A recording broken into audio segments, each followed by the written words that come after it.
Okay, so we'll solve this problem.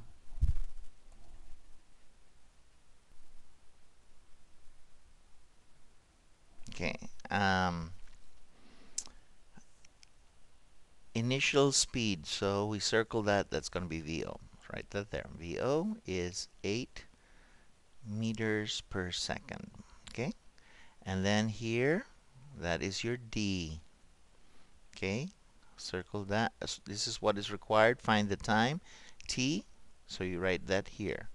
So this is D is equal to 25 meters. And that's why you have to write it here so you don't get confused once you start solving the problem. T is going to be in seconds. The second thing is the speed when it hits the ground. That's the VF. Okay?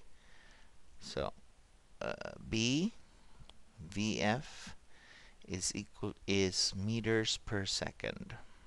Okay. And basis, we have two formulas.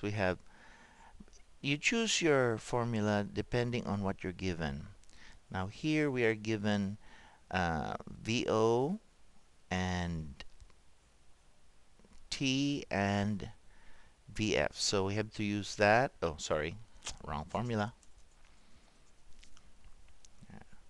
2AD. Okay? So I chose this formula because I'm looking for this. I'm given that and that, right? So that's the obvious formula. For the second part, I'm going to need VF is equal to VO plus AT, which is the definition of acceleration. And here I'm going to solve for T, right? And so it's going to be VF minus VO divided by A. Okay? So with these three, right, you can already see this. I'm looking for this one. I have that. I have that, right?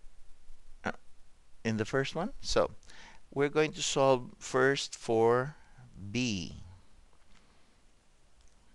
B is VF squared is equal to VO squared plus 2AD, which is equal to what?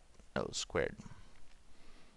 8 meters per second squared plus 9.8 meters per second squared times 25 meters. Okay? And what does this give you? Oh, look at that.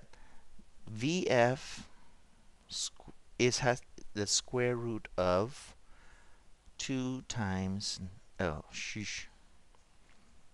All right, hold on. We should have gotten the square root, right? And get the square root of that. Okay. Hey, getting old. Let's see. Using our calculator, we found out it is 24. Okay, remember two significant figures because all of the data is given. Okay, or to the nearest whole. Okay, to the nearest meter per second is good. Okay, so that's VF. For the second, that's for letter B, right? Letter A, time, we're using this one. So A is equal to T is equal to VF minus VO divided by A. Remember that for all of these equations, A is equal to G, which is equal to 9.8 meters per second squared because it's gravity, right? Okay, so what do we have? The final velocity is 24. 24 meters per second minus the initial velocity is 8 meters per second divided by 9.8 meters per second squared. And the answer to that is, I'm going to write it here, 1.6 seconds. Okay. All right. Check, verify my computations.